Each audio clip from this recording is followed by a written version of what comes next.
Sven Giegold, thanks a lot for this interview. I would like to ask you about crisis, Greek crisis and Eurozone crisis, because you are one of the key persons that from the beginning on of this crisis you have proposed another strategy, and you are a reporter for many reports about the Eurozone crisis. And I would like your opinion about the future of Eurozone, but also if there is a possibility for a compromise between the Greek government and the Eurozone or the European Union in general for a more balanced plan for the way out of the crisis.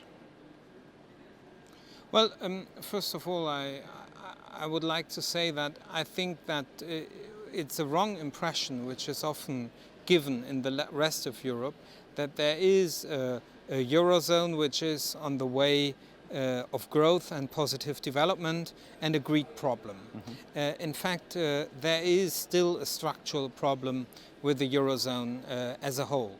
Mm-hmm. We have a common currency, but still no common budget. Mm-hmm. We have no common fiscal government, one could say. We have no common social system. And we have no common tax system, we have no common bonds which allow everyone to have equal access to the capital markets. Nevertheless, I would say that understandably the Greek people wanted another way for their country, but the new government so far has made it easy for its adversaries in Germany and in many other countries to play a tough game with them, because they basically moved a lot into provocation and couldn't show what they have delivered so far in order, for instance, to fight tax evasion, to fight corruption. And unfortunately, Germany and many other countries still demand more austerity from Greece, which is what has not helped until now.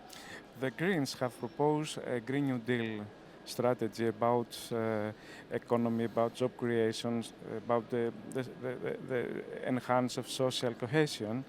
But at the end, there is not such a program in Greece. It's only austerity, and there's only this discussion about reduction of salaries, of pensions, and so on. But the Greens insist on such a program.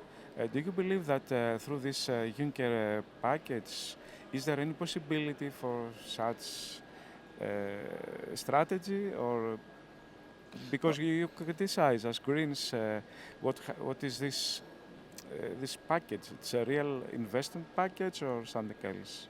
So first of all, the Juncker plan is the first time that Europe will move from austerity to investment. So therefore the direction is positive. What is not yet clear is which investments, and so who will invest and for which purpose. So for the Greens it's clear we do not want investment which is not sustainable, because if you build new lignite mining or new gold mines, you actually will not create sustainable jobs, because these activities cannot be sustained for a long time. We have to invest into sustainable energy, sustainable production, resource efficiency, energy efficiency, new technology which is in the boundaries of the planet sustainable. And that is what we have to do. And therefore we as Greens have successfully managed to put into the Parliament's position on the Juncker plan a scoreboard, which means that all the investment projects will be scored also according to sustainability criteria. We will have to see now whether we get for this the support of the member states, and I hope of course, that also the member states are interested in sustainable development. You have explained before about the investments on lignite, and the Greek government, also the new Greek government, wants to build up a new lignite plant, power plant, but with loans from the German bank. Do you believe that this is fair? I mean, if in Germany you focus a lot on energy transition, and in Greece there is a German bank close to state that gives loan to Greece to invest in lignite power plant, is it fair? Well, also in Germany we still produce lignite and produce power with this lignite. This is the most damaging form of power production. As Greens, we are in favor of phasing out coal and lignite in Germany, and therefore we of course are also against new loans into that dirty technology elsewhere. And I think also a progressive government has to think about sustainable jobs. And in Germany we are faced with a very similar situation. We are in government with the Social Democrats, which support lignite technology, and we try as Greens to limit the damage they do with quite some success. And it's a bit similar, the situation of the Greek Greens, which are in danger of being pushed by not sustainable forces in Syriza, and one has to be very careful not to confuse the two things. Do you think that you could press the German government also, or the bank, to help also the energy transition mainly on islands? I mean, because we spend a lot of money there for the production of energy by oil.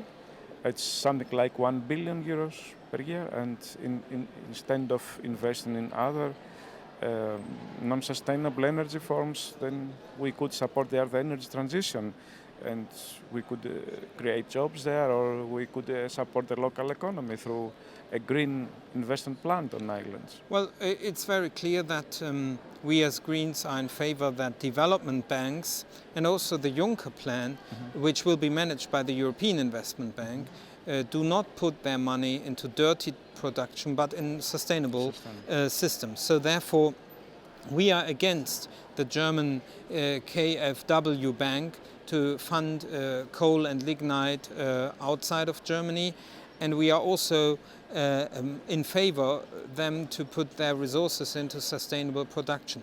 I have to say that for such a program, which would be an excellent idea in order to put it to the Juncker plan, you need the right framework. So that means in order for people to invest, they want to have the right legal framework and the support of the respective local and national governments. There are some initiatives now for the creation of energy cooperatives for the production of energy on islands like in Sifnos or on Creta and maybe on other islands. I would like to ask you also another issue. Yesterday you told that it is a little bit strange that the Greek government will spend like $500 million for the renovation of 5 military aircrafts, and we need a more European-oriented policy for the migration issues. Can you explain a little bit more? Because sometimes in Greece we say that we need the protection of the borders, and they think that many times people think that military must be the solution, must be a military one. Is it right? Do you think that the European Union could give a support to Greece to the protection of the European borders without increasing of military expenses? In the past, during the crisis, the Greek government was obliged to spend 1 billion euros in 2010. At the same time, the government was looking for more money. At the same time, the government was obliged to buy new weapons, and you have criticized such situation. Yes. Well, look, the question for me is, it might be that Greece is obliged to help protecting the European borders. One has to say that the high costs come, of course, because of the geography, but also because of the lack of a common migration policy in Europe. So therefore, in a certain way, Greece has to shoulder now a bill which is caused by a lack of cooperation in the field of migration policies. And but one has to say, even if there are obligations, all countries are also obliged to fulfill basic social needs of their citizens. And if you are spending 200 million for an emergency program against the humanitarian crisis, but $500 million In order to renovate 5 airplanes, one can legitimately ask whether the obligation towards these 5 airplanes and some military policies are really more important than the social needs. So I can only say that I guess most Germans would fully understand if Greece would say at the moment renovating 5 airplanes is not the most important obligation. Okay, thanks a lot for your interview. Yeah. Thanks a lot. Thank you. Bye.